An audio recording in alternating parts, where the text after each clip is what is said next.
Dobar dan, dragi moji. Red je došao na matematiku.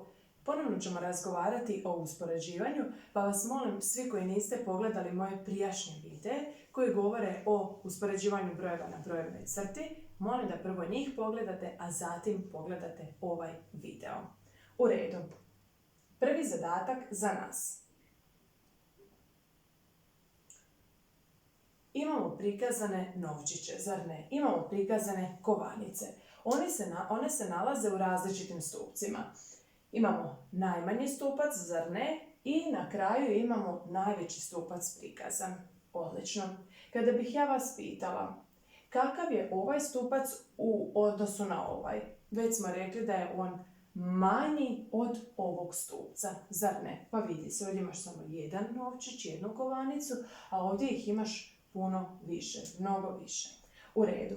Kada bih te pitala, usporedi mi ovaj stupac, ovu količinu novčića, s ovim stupcem, s ovom količinom novčića, što biste mi rekli? Koji je stupac veći? Veći je ovaj stupac, zar ne? Bravo. Ja kažem, reci mi, kakav je ovaj stupac u odnosu na ovaj? Ne možeš reći veći. Ovaj stupac u odnosu na ovaj je manji. Bravo. Pa ćemo mi tu staviti i znak manji. Prvi stupac u odnosu na drugi stupac je manji. Jedna kovanica u odnosu na dvije kovanice je manje. Jedan je manje od 2. Bravo. Idemo dalje. Sad gledajte ovaj stupac i ovaj stupac, drugi i treći stupac. Kakav je ovaj stupac u odnosu na ovaj stupac? Manji, bravo. Ovaj stupac je manji od ovog stupca, pa ćemo staviti i znak. Izvrsno. Ovaj stupac je manji od ovog stupca. Odlično. Kakav je ovaj stupac u odnosu na ovaj stupac? Ovaj stupac je manji od ovog stupca. Znak. Odlično. Ovaj stupac je manji od ovog stupca. Dalje. Kakav je ovaj stupac u odnosu na ovaj stupac? Isto manji. Izvrsno. A kakav je ovaj stupac u odnosu na ovaj stupac? Ovaj stupac u odnosu na ovaj stupac je manji, pa ćemo staviti i znak manje od. Ovaj stupac je manji od ovog stupca. I kakav je na posljedku ovaj stupac u odnosu na ovaj stupac? Ovaj stupac u odnosu na ovaj stupac je manji. Ovaj stupac je manji od ovog stupca. Izvrsno. Kada bih ja tu prikazala nekakve brojeve, kako bi to izgledalo? Ovaj stupac ima jednu kovanicu, pa je to 1. Broj 1. Ovaj stupac ima dvije kovanice, pa je to broj 2. Ovaj stupac ima 4 kovanice i to je broj 4. Ovaj stupac ima 8 kovanica, to je broj 8. Ovaj stupac ima 14 kovanica, pa je to broj 14. Ovaj stupac ima 26 kovanica, vi još niste učili taj broj, pa sam ga ja ovo izbrala za vas i to je broj 26. I ovaj stupac ima najviše kovanica od svih, on ima 38 kovanica i to je broj 38. Izvrsno. Vrijede li onda ovi znakovi? Sad kad sam napisala brojeve. Je li zaista 1 manje od 2? Je, znači to je točno. Je li zaista 2 manje od 4? Pa je. Je li 4 manje od 8? Je. 4 i 8. Pa je. 4 je manje od 8. Bravo. 8, je li zaista 8 manje od 14? Je. A je li zaista 14 manje od 26? Je, vi ste učili 20 i znate da je 14 manje od 20, pa je broj 26 još veći od 20, što znači da je i 14 veće od 26. I ovo ću vam ja pomoći, broj 26 je zaista manji od 38. Odlično. Nemojte mi se zbuniti. Vidite kako ste sad znali kada ste vidjeli kovanice i znali ste usporediti jako mnogo stupaca jedan s drugim. Sada kada vidite brojeve, to je isto tako lako. 1 je manje od 2, 2 je manje od 4, 4 je manje od 8, 8 je manje od 14, 14 je manje od 26 i 26 je manje od 38. Dobro? Spremni na sljedeći onda zadatak samo s brojevima. Vidjet ćemo, hajde. Imate 2, pa ga morate usporediti kakav je on u odnosu na 5, 5 kakav je u odnosu na 10 i 10 kakav je u odnosu na 15. Samo smireno, zamislite kao da ovih brojeva nema. I prvo usporedite 2 s 5. Može? Kakav je 2 u odnosu na 5?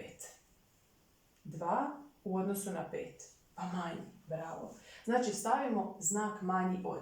2 je manje od 5. Bravo, sad zamislite da ovog ničeg nema i samo gledate 5 u odnosu na 10. Kakav je 5 u odnosu na 10? Pa manji, 5 i 10. 5 je manje od 10. I preostalo vam je još 10 u odnosu na 15. Kakav je 10 u odnosu na 15? Pa manji. 10 je manje od 15. Izvrsno. Sljedeći zadatak. Ponovno imamo mnogo brojeva i moramo usporediti svaki sa svakim. 12 sa 11, pa 11 sa 8 i 8 s 0. Dobro. Kakav je 12 u odnosu na 11? Veći. Bravo. Imaš 12. Ovo je 12. I kakav je 12 u odnosu na 11? Pa moralo se oduzeti. Znači da je 12 bio veći od 11. Pa pišemo znak veće od. 12 je veće od 11. Izvrsno. Idemo dalje. To smo riješili. To onda zamisliš gotovo. Idemo dalje. 11 u odnosu na 8. I vi ste rekli veće od. Dobro. 11 je veće od 8. A kakav je 8 u odnosu na 0?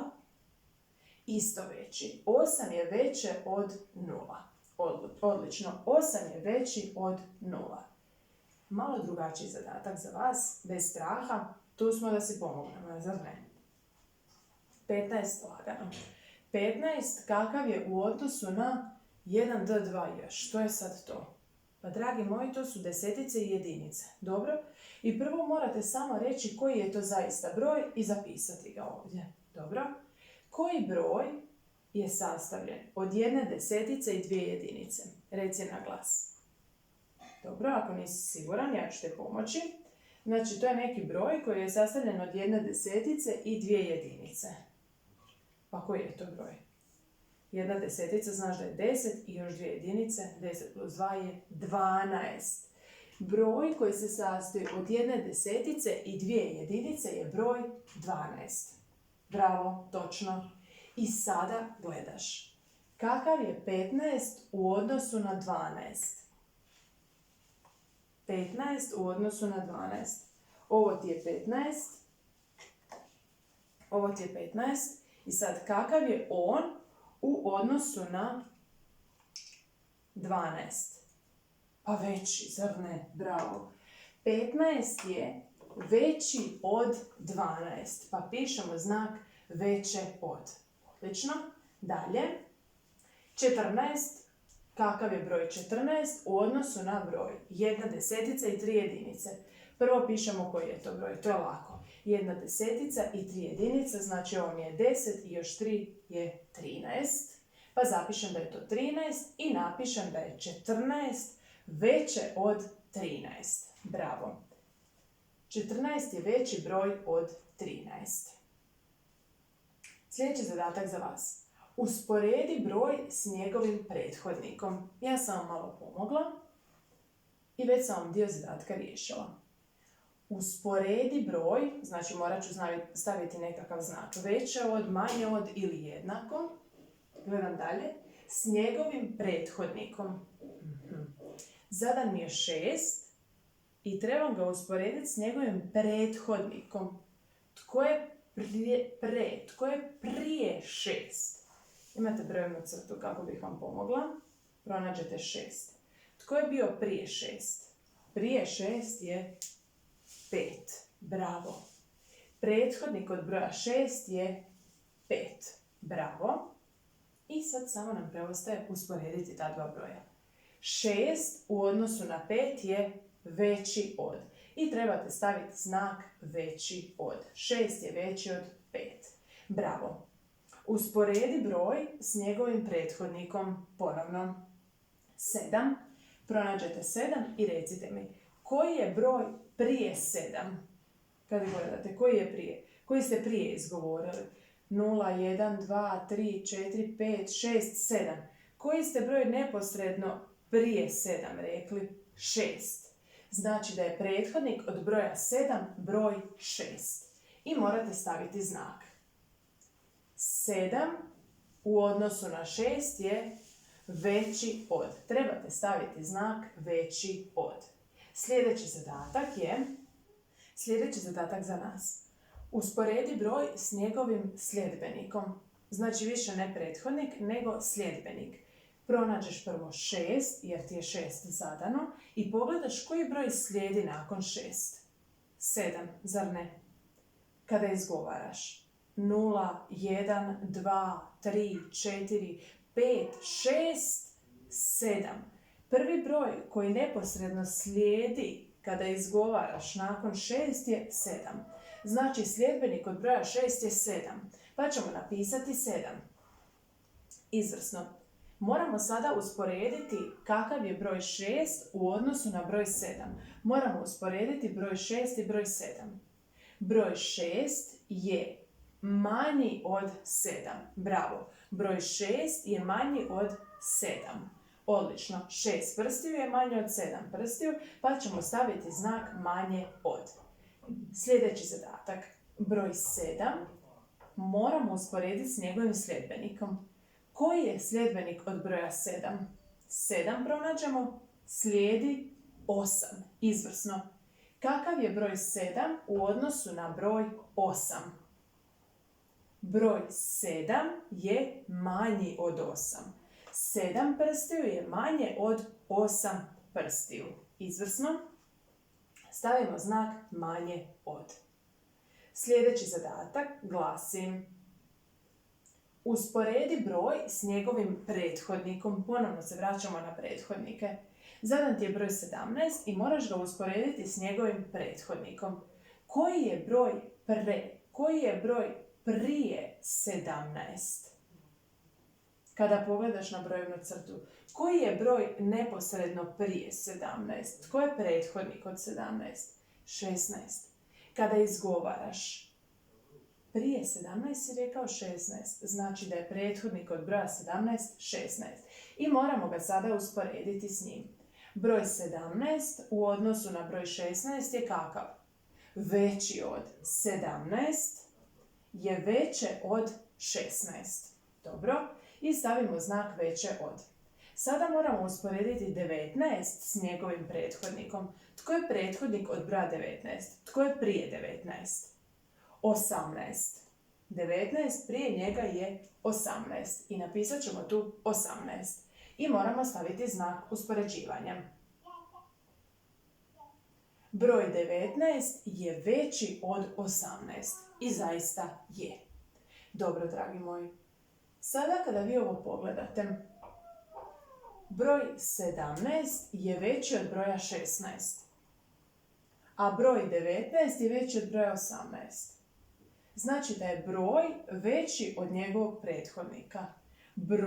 Zadani broj je veći od prethodnika. Pa jasno, 17. Jasno je da je 17 veće od 16. Zašto? Oba dva broja imaju jednaku znamenku desetica, zar ne? 1, 1. Ali je veći onaj broj koji ima veću znamenku jedinica. Kada brojevi imaju jednaku znamenku desetica, ovdje je 1 i 1, onda je veći onaj koji ima veću znamenku jedinica. Tako je i ovdje. Znači, zadani broj je veći od njegovog prethodnika. Jer prethodnik ima manju jedinicu. On ima za 1 manju jedinicu. 8, ovaj ima 9. 6, ovaj ima 7. Jasno? Dobro. Znači, ponovno smo se vratili na ono pravilo koje smo na početku i rekli. Dragi moji, ovo bi bilo sve za danas. Vidimo se ponovno. Sretno!